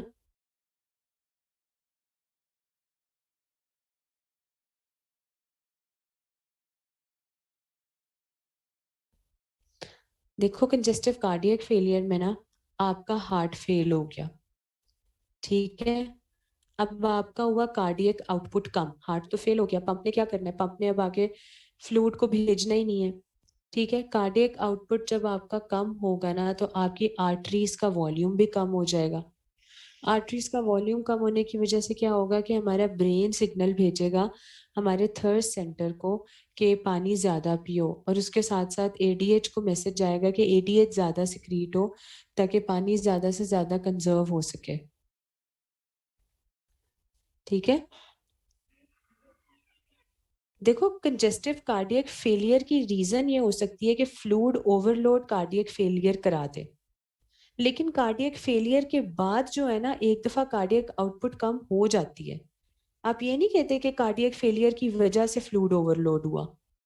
प्रॉपर मैकेनिज्म अगर देखो तो पहले आपका कार्डियक आउटपुट कम होगा, कार्डियक आउटपुट कम होने के बाद आपके आर्टरीज में फ्लो कम होगा, आपकी आर्टरीज आपकी ब्रेन को मैसेज भेजेगी कि इनसे कहो कि पानी ज्यादा पियो, एडीएच ज्यादा सिक्रीट कराओ, एडीएच ज्यादा एक्सक्रीट होगा, बंदा पानी ज्यादा पिएगा, उसके बाद पेशेंट मतलब बॉडी में फ्लूइड बिल्डअप होगा, ठीक है।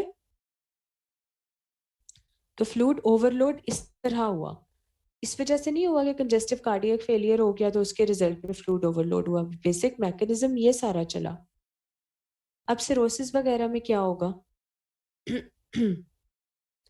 सिरोसिस में क्या होता है, एल्ब्यूमिन सिंथेसिस खत्म हो जाती है। एल्ब्यूमिन सिंथेसिस खत्म होती है तो एल्ब्यूमिन जब कम होगा तो हमारी इंट्रावेस्कुलर स्पेसेस में कोलॉइड ऑस्मोटिक प्रेशर वगैरह कम हो जाएंगे।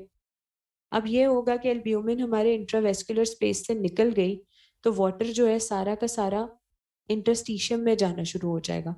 हमें कंसर्न तो इंट्रावेस्कुलर स्पेस से है ना, तो इंट्रावेस्कुलर स्पेस में वाटर कम होगा, जब वाटर उधर कम हो जाएगा, ठीक है, तो हाइपरवोलेमिक हाइपोनेट्रीमिया हो जाएगा। सारा का सारा ओवरलोड आपके इंटरस्टिशियम में हो जाएगा।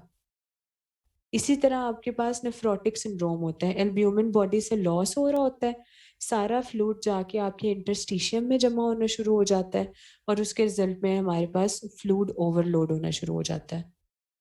बात समझ आ रही है?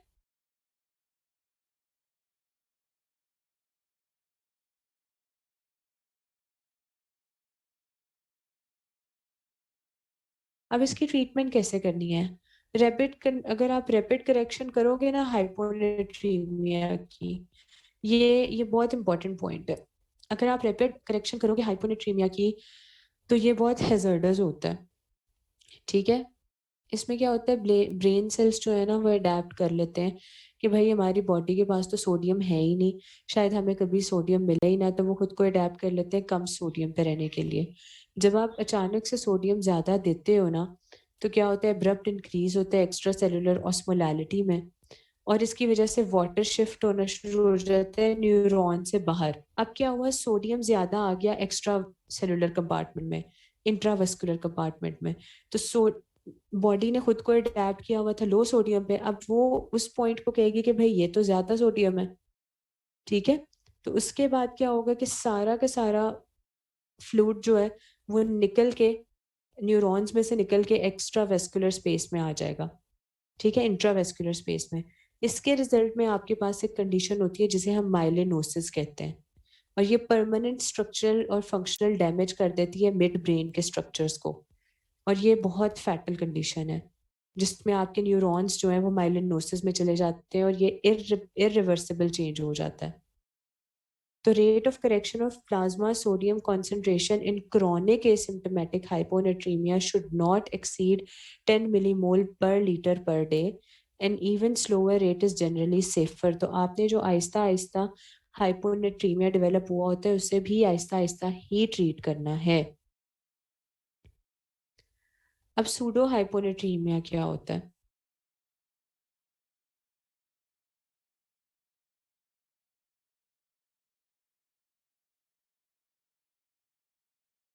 बच्चों, इसमें ज्यादा ना आपकी मेडिसिन वाली बातें हैं। अगर आप कहते हो तो ये जो मैंने सारी बैठ के अंडरलाइन किया हुआ है सिर्फ वो बताती हूँ, बाकी आप खुद ही पढ़ लेना। हर मैकेनिज्म को समझाने में टाइम लग रहा है और आप लोगों को जल्दी छुट्टी चाहिए, ठीक है। ओके, आप लोग ये खुद ही देखोगे, जो चीज़ नहीं समझ आएगी वो पूछोगे, ठीक है? हमने बस ये देखना है कि हमने डेफिसिट्स को कैसे अकाउंट करना है और हमने पेशेंट को कौन-सा फ्लूइड लगाना है और किस तरह से ट्रीट करना है, ये सब आप खुद ही कवर करोगे। ऑलराइट? चलो जी, ये तो बहुत आसानी हो गई। इसमें अगेन SIADH वाले आपके सारे के सारे टेस्ट हैं, वो भी हम पीछे डिस्कस कर चुके हैं। इफेक्ट्स ऑफ हाइपोनेट्रीमिया आपने क्या-क्या याद रखना है कि हाइपोनेट्रीमिया में पेशेंट क्लिनिकली आपके पास कैसे आएगा? एनोरेक्सिया होगा, nausea, vomiting, confusion, lethargy, seizures, fatigue होगी, मसल क्रैम्प्स होंगे, कोमा होगा, मेटाबॉलिक एन्केफेलोपैथी हो जाएगी। कैलकुलेशन कैसे करनी है? 140 measured sodium into 0.2 multiply by weight in KG, ठीक है? 0.2 जो है वो एक्स्ट्रा सेलुलर स्पेस के लिए हमने रखा होता है। तो आपने मेजर्ड सोडियम को इन सब से मल्टीप्लाई करना है और उसके बाद जो आपके लेवल्स आए आपने उन्हें रिप्लेस कर देना है, ठीक है? हाइपरनेट्रीमिया क्या होता है? जब आपके सोडियम लेवल 145 से ज़्यादा एक्सीड कर जाते हैं, ठीक है? और ये मोस्टली किस वजह से हो रहा होता है? ये वाटर लॉस की वजह से हो रहा है। बॉडी में से वाटर लॉस हो रहा है, वॉमिटिंग की फॉर्म में, डायरिया की फॉर्म में, रिड्यूस वाटर इनटेक के केस में, डायूरेटिक्स के केस में, बर्न्स के केस में, कोई इनसेंसिबल लॉस हो रहा है, डायबिटीज़ इंसिपिडस, ठीक है? जिसमें क्या होता है? हेड इंजरी हो गई, सोडियम गेन होना शुरू हो जाता है, हाइपरवोलेमिक हाइपोनेट्रीमिया हो जाता है, excessive administration of sodium in hypertonic ivy fluids. आप हाइपरटोनिक नॉर्मल सलाइन लगा देते हो, उससे सोडियम बहुत ज़्यादा रिटेन होना शुरू हो जाता है। ये सब कुछ कराएंगे हाइपरनेट्रीमिया। अब हाइपरनेट्रीमिया कैसे देखोगे? पेशेंट को नोज़िया हो रहा है, वॉमिटिंग हो रही है, कंफ्यूजन के साथ कन्वर्जन्स हो रहे हैं, ठीक है? आपने इसको ट्रीट कैसे करना है? आपने इन्फ्यूज़ करनी है appropriate volume of ivy fluids. Isotonic 5% dextrose दोगे या फिर आप हाइपोटोनिक 0.5% सलाइन, इन दोनों को मिक्स भी दे सकते हो, अलग-अलग भी देख सकते हो, ठीक है? 50 टू 70 ml पर आवर स्लो रेट के साथ चलाना है, ठीक हो गया? आपने इसकी करेक्शन हाइपरटोनिक या सॉरी हाइपोटोनिक या आइसोटोनिक से फ्लूइड से करनी है, ठीक है? ताकि आपकी बॉडी में फ्लूइड ओवरलोड हो, थोड़ी डाइल्यूशन कराए और हाइपरनेट्रीमिया से पेशेंट टुवर्ड नॉर्मल आ सके। पोटेशियम बैलेंस क्या होता है? पोटेशियम का आपको पता है कि इंट्रासेल्युलर केटाइन है ये। इसकी नॉर्मल रेंज 3.5 टू 5 मिलीमोल तक होती है। अब 3.5 से जब कम होगा उसे हम कहेंगे हाइपोकैलीमिया। हाइपोकैलीमिया किस केस में हो सकता है? इनएडिक्वेट इंटेक, कोई ऐसी डाइट ले रहे हो जिसमें पोटेशियम नहीं है, potassium free ivy fluids patient को दे रहे हो, पोटेशियम डेफिसिट टोटल पैरेंटरल न्यूट्रिशन है पेशेंट की, ठीक है? या फिर एक्सेसिव पोटेशियम एक्सक्रीशन है, हाइपर एल्डोस्टेरोनिज्म हो गई। एल्डोस्टेरोन ज़्यादा सिक्रीट हो रहा है, उसने ज़्यादा पोटेशियम को बॉडी से पुश आउट करना है और ज़्यादा सोडियम रिटेन कराना है। कुछ ऐसे मेडिकेशंस हैं जैसे डायूरेटिक्स हैं, स्टीरॉइड्स हैं, अमाइनोग्लाइकोसाइड्स हैं, ये पोटेशियम एक्सक्रीशन को इन्हांस कर देते हैं। जीआई लॉसेस हैं जिसमें direct loss of potassium from GI fluid हो रहा है। इसके अलावा डायरिया हो रहा है, रीनल लॉस ऑफ पोटेशियम हो रहा है। किस वजह से रीनल लॉस ऑफ पोटेशियम हो रहा है? ताकि जब आपके गैस्ट्रिक लॉसेस हो रहे होते हैं उस टाइम आपकी बॉडी क्या करती है? सोडियम को कंजर्व करना चाहती है। जैसे वो सोडियम को कंजर्व कर रही होती है, पोटेशियम उस टाइम में लॉस हो रहा होता है। अब इसमें क्या होता है? क्लिनिकल फीचर्स देखो सबसे पहले कि आपके पास पेशेंट जो है वो किस तरह से आएगा। वैसे तो एसिम्प्टोमेटिक होता है लेकिन जब ज़्यादा लॉस हो जाता है तो प्लाज्मा पोटेशियम की वजह से प्लाज्मा पोटेशियम कम होने की वजह से मस्कुलर वीकनेस होती है, टायर्डनेस होती है, ठीक है? सबसे ज़्यादा इम्पोर्टेंट ये होता है कि typical ECG changes occur affecting T wave in particular. आपने टी वेव देखनी होती है, उससे इफेक्ट हो रहा होता है। बावल ऑब्स्ट्रक्शन भी हो सकती है क्योंकि पोटेशियम के लो होने से पैरालिटिक आइलियस हो जाता है, ठीक है? तो लॉन्ग स्टैंडिंग हाइपोकैलीमिया जो होता है वो हमारे रीनल सेल्स का ट्यूबुलर डैमेज करा देता है, रीनल ट्यूबुलर डैमेज करा देता है। इसे कहते हैं हाइपोकैलेमिक नेफ्रोपैथी, ठीक है? और इंटरफेयर करता है ट्यूबुलर रिस्पॉन्स से to ADH resulting in polyuria and polydipsia. As a result क्या होता है, आपको पोलीयूरिया हो गया, पोलीडिप्सिया हो गया, हाइपोकेलेमिक नेफ्रोपैथी हो गई। मैनेजमेंट आपने कैसे करनी है? मैनेजमेंट करने का ये तरीका है कि आपने पेशेंट को पहले ये देखना है कि किस किस्म की मसला है, ठीक है? हाइपोकेलेमिया सबसे पहले ये देखो कि किस तरह से बन रहा है, उसे कैसे करेक्ट करना है। अगर तो प्रॉब्लम रीडिस्ट्रीब्यूशन ऑफ पोटेशियम की है सेल्स में, ठीक है? रीडिस्ट्रीब्यूशन ऑफ सेल्स की है, for example correction of alkalosis, ठीक है? May be sufficient to restore plasma potassium without providing supplements. आप क्या कर सकते हो? आप पेशेंट की रीडिस्ट्रीब्यूशन को, पोटेशियम इनटू सेल्स को ठीक कर सकते हो विदाउट एनी पोटेशियम सप्लीमेंट्स दिए बगैर ही। करेक्शन ऑफ अल्कलोसिस कैसे होती है भला?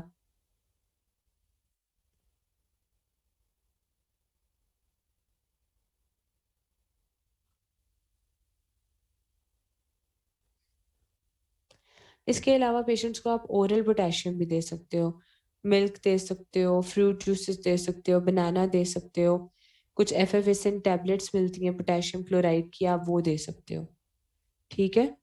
तो आईवी पोटेशियम जो होता है, ये हम सिर्फ इन्फ्यूजन फॉर्म में देते हैं। इसका डेफिसिट आप कैसे काउंट करते हो? वेट केजी में लेके उसे 0.6 से मल्टीप्लाई करना है और 4 में से उसके सीरम लेवल्स माइनस करने हैं। पेशेंट के सीरम इलेक्ट्रोलाइट्स कराने हैं, उसमें जितने भी आपको पोटेशियम का लेवल नजर आएगा, मिलेगा, उसे 4 से माइनस करना है, 0.6 से मल्टीप्लाई करना है और पेशेंट के वेट से मल्टीप्लाई करना है। ये आपको डेफिसिट बता देगा और उतना पोटेशियम आपने पेशेंट का टोटल डोज बनानी है, डेफिसिट को डेली रिक्वायरमेंट के साथ प्लस करना है और जितना भी पोटेशियम बनेगा उसे आपने पेशेंट में इन्फ्यूज कर देना है। कभी भी आप पोटेशियम को बोलस के फॉर्म में नहीं देते हो। कभी भी ऐसे नहीं हो सकता कि आप केसीएल का इंजेक्शन लगा दो। आपने हमेशा उसे डाइल्यूट करके 5% डेक्सट्रोज में डाइल्यूट करो, किसी नॉर्मल सेलाइन में करो, किसी क्रिस्टलॉइड में करो, फिर ही देना है। कभी डायरेक्ट पोटेशियम का बोलस नहीं देना। यूरिन आउटपुट को जरूर देखते रहना है क्योंकि at least 40 ml urine output should be at least 40 ml per hour before giving potassium. Not more than 40 millimole of potassium should be added to 1 liter of solution. आप 1 liter of solution में maximum 2 ampules of potassium chloride के डाल सकते हो, उससे ज्यादा नहीं. If 1 liter of solution contain 40 millimole of potassium, it should not be transfused in less than 4 hours. और आपने हमेशा इसे 4 hours से ज्यादा टाइम में ही लगाना है, ठीक है? एक इम्पॉर्टेंट पॉइंट ये है कि अगर मैग्नीशियम डिप्लीशन आपके पास प्रेजेंट है, जब आपने इलेक्ट्रोलाइट्स कराए और आपको मैग्नीशियम भी कम मिला, तो आपने सबसे पहले मैग्नीशियम को करेक्ट करना है क्योंकि मैग्नीशियम हाइपोमैग्नीसीमिया जो है वो हाइपोकैलीमिया कराती है। तो जब आप मैग्नीशियम को पहले करेक्ट करते हो तो आपका हाइपोकैलीमिया भी ठीक हो जाता है, ठीक है? हाइपरकैलीमिया में 5 से ज्यादा आपका पोटेशियम सीरम लेवल हो जाता है। एक्सेसिव पोटेशियम इनटेक की वजह से होगा। पोटेशियम का रिलीज ऑफ सेल्स, कोई भी हेमोलिसिस होगी पेशेंट के, हेमोलिसिस में बॉडी के सेल टूटते हैं, रेड ब्लड सेल टूट रहे हैं, रेब्डोमायोलाइसिस हो गई, बॉडी मसल सेल टूट रहे हैं, उसकी वजह से इंट्रासेलुलर पोटेशियम निकल के रिलीज हो गई बॉडी में और पेशेंट हाइपरकैलीमिया में चला गया। Increased intake can be either from oral or IV supplementation or from red cell lysis after transfusion. Hemolysis हो गई, rhabdomyolysis हो गई, crush injuries हो गई, एसिडोसिस या फिर rapid rise in extra cellular osmolality from hyperglycaemia या आईवी मैनिटोल आपने दे दिया। इन सब की वजह से आपके सीरम पोटेशियम लेवल्स बहुत ज्यादा हो जाते हैं और उसे हम हाइपरकैलीमिया कहते हैं, ठीक है? इसके अलावा वो कह रहे हैं कि बहुत सारे ऐसी मेडिकेशंस हैं जो हाइपरकैलीमिया कराती हैं, जिसमें आपके पोटेशियम स्पेयरिंग डायूरेटिक्स हैं, एस इनहिबिटर्स हैं, आपके एनसेड्स हैं, ठीक है, स्पाइरोनोलेक्टोन है, एंजियोटेंसिन कन्वर्टिंग एंजाइम्स हैं, ये सब आपके हाइपरकैलीमिया कराते हैं। Acute and chronic renal insufficiency भी पोटेशियम एक्सक्रीशन को रोकती है और एज अ रिजल्ट आपका हाइपरकैलीमिया बनता है। हाइपरकैलीमिया में पेशेंट आएगा, उसको जीआई सिम्टम्स होंगे, न्यूरोमस्कुलर सिम्टम्स होंगे, कार्डियोवैस्कुलर सिम्टम्स होंगे। सबसे इंपॉर्टेंट मोस्टली एमसीक्यूज में रिपीट होता है ईसीजी फाइंडिंग्स। पेशेंट की ईसीजी फाइंडिंग्स में आपको मिलेगा कि हाई पीक्ड टी वेव्स होंगी, ठीक है, tall tented T waves, triple T, tall tented T waves. Q R S widened होता है, पी वेव फ्लैटेंड हो जाती है, ठीक है, पी आर इंटरवल प्रोलॉन्ग हो जाता है, साइन वेव फॉर्मेशन होती है। साइन वेव फॉर्मेशन कैसी होती है? जो टॉल टेंटेड वेव्स होती है ना, टी वेव्स, वो तो यूं करके टॉल टेंटेड वेव्स आ रही होती है। जब ज्यादा देर के लिए हो जाए तो फिर ये कन्वर्ट हो जाता है साइन वेव पैटर्न में, हाइपरकैलिमिया। फिर आपकी ईसीजी सारी इस तरह से आ रही होती है, साइन वेव, ठीक है। तो आपने क्या करना है, आपने सबसे पहले पेशेंट को इसके मैनेजमेंट में कैल्शियम ग्लूकोनेट देना है। क्यों कैल्शियम ग्लूकोनेट देना है? क्योंकि ज्यादा पोटेशियम आपके कार्डियक मेम्ब्रेन में फिब्रिलेशन कराती है। आपने कार्डियक मेम्ब्रेन को स्टेबलाइज करना है हाइपरकैलिमिया में हमेशा। सबसे पहले फौरन से पहले पेशेंट को कैल्शियम ग्लूकोनेट देना है ताकि कैल्शियम जाके आपके कार्डियक मेम्ब्रेन को स्टेबलाइज कराए, ठीक है। आपने 50% ग्लूकोज, जो 55% डेक्सट्रोज है, वो देना है। इंसुलिन देनी है आपने। Insulin intracellular movement of potassium को इन्हांस कराती है। सॉल्ब्यूटामोल देना है, वो भी इंट्रासेल्युलर मूवमेंट ऑफ पोटेशियम को इन्हांस कराता है। सोडियम बाइकार्ब देना है, अगर एसिडोसिस हुई है, एसिडोसिस में भी हाइपरकैलेमिया होता है, उसे करेक्ट करें तो ठीक हो जाता है। आयन एक्सचेंज रेजन्स होते हैं जो हम देते हैं, तो वो बेसिकली पोटेशियम आयंस को खुद में ऑक्यूपाई करते हैं और बॉडी से मूव हो जाते हैं आउटसाइड। डायलिसिस कर देना है बहुत सिवियर फॉर्म में। All clear? अब हमारा रह गया सिर्फ और सिर्फ हाइपोकैल्सीमिया। हाइपोकैल्सीमिया बहुत फेमस है। बच्चे अभी आपको साइन वेव ड्रॉ करके बताइए।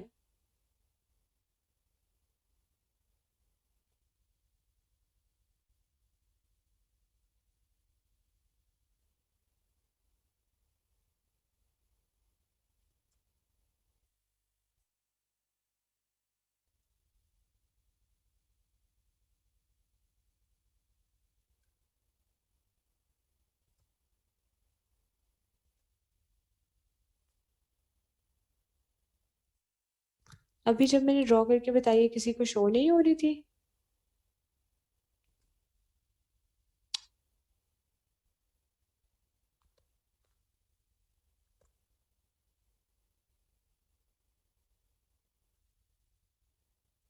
बच्चों कर्सर मूव नहीं कर रहा था, मुझे बताना तो था।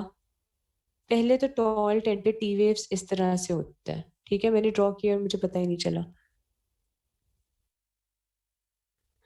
साइन वेव्स आपकी ये होती हैं पूरी ईसीजी में ना, इस तरह से। आपकी ईसीजी स्वेयर हाइपर कलीमिया में इस तरह से आ रही होती है, साइन वेव में, ठीक है। टॉल टेंटेड टी वेव्स शुरू में होती हैं, और अगर ज्यादा क्रॉनिकली, वैसे तो हाइपरकैलेमिया को फौरन फौरन ट्रीट करना होता है, पेशेंट बचता ही नहीं है, क्योंकि कार्डियक में ब्रेन में वेंट्रिकुलर फिब्रिलेशन वगैरह हो जाती है। तो हम सबसे पहले, जैसे ही हमें लैब्स में मिलता है कि पेशेंट को हाइपरकैलेमिया, हम सबसे पहले ईसीजी करते हैं, क्योंकि हमने हार्ट को सेव करना होता है। हम फिर क्या करते हैं, हम फौरन से कैल्शियम ग्लूकोनेट देते हैं। कैल्शियम जाके हमारे हार्ट को स्टेबलाइज करता है, ठीक है। अब हाइपोकैल्सीमिया की हम बात कर रहे थे, सीरम क्लोराइड जब 8 से कम हो जाए, ठीक है, सॉरी कैल्शियम, और a decrease in ionised calcium below 4.2, तो तब आपका हाइपोकैल्सीमिया होता है। हाइपोकैल्सीमिया किन केसेस में होता है, ये आप लोग मेरे से ज़्यादा अच्छा जानते हैं, आप लोगों ने अभी अभी मेडिसिन पढ़ी है। पैंक्रेटाइटिस में होता है, ठीक है, क्योंकि पैंक्रेटाइटिस में आपके फ्री फैटी एसिड्स कैल्शियम को एक्यूमुलेट कर रहे होते हैं। मैसिव सॉफ्ट टिश्यू इन्फेक्शन में हो जाता है, जैसे नेक्रोटाइटिस फिशाइटिस में। रीनल फेलियर में हो जाता है pancreatitis, pancreatic and small bowel fistulas में, हाइपोपैराथायरॉयडिज्म में, टॉक्सिक शॉक सिंड्रोम में, abnormalities in magnesium levels and tumor lysis syndrome. In addition, transient hypocalcemia commonly occur after removal of a parathyroid adenoma due to atrophy of remaining glands. ये सब बातें पढ़ने वाली हैं। अब हमने इफेक्ट्स देखने हैं हाइपोकैल्सीमिया के। हाइपोकैल्सीमिया के इफेक्ट्स में आपको पता है दो साइंस बड़े फेमस है, शिवास्टिक साइन है और एक आपका ट्रोजस साइन है। शिवास्टिक साइन में क्या होता है एक तो बस पेशेंट आपके पास आएगा पैरेस्थीजियास के साथ, ठीक है, सुन्न हो रही है हमारी, मुंह पे कहेगा लिप्स के अराउंड एरिया सुन्न हो रहा है, मसल क्रैम्प्स पड़ रहे हैं हमें, हमारा कार्पोपीडियल स्पैज्म हो जाता है, हमारे पाँव पे ना मतलब स्पैज्म हो जाता है, टेटनी हो गई, सीजर्स हो गए, पेशेंट जो है हाइपर रिफ्लेक्सिया में भी। अब कैसे पता चलेगा? आप क्या करोगे, पेशेंट की फेशियल नर्व को टैप करोगे, ठीक है, फेशियल नर्व को टैप करोगे तो उसके फेस पे स्पैज्म स्टार्ट हो जाएगा, इसे कहते हैं शोवास्टिक साइन। या फिर आप ट्रोजियस साइन करते हो, पेशेंट के बीपी कफ को लगाते हो जहाँ पे हम ब्लड प्रेशर चेक करते हैं अपर आर्म पे, और उसे इन्फ्लेट करते हो, ठीक है। उसे इन्फ्लेट करने से क्या होता है कि आपके पेशेंट के जो आपका पेशेंट का जो हाथ होता है ना उसमें स्पैज्म होना शुरू हो जाता है, तो आपको कंफर्म हो जाता है कि इसे हाइपोकैल्सीमिया है। हाइपोकैल्सीमिया से डिक्रीज कार्डियक कंट्रैक्टिलिटी होती है, हार्ट फेलियर होता है।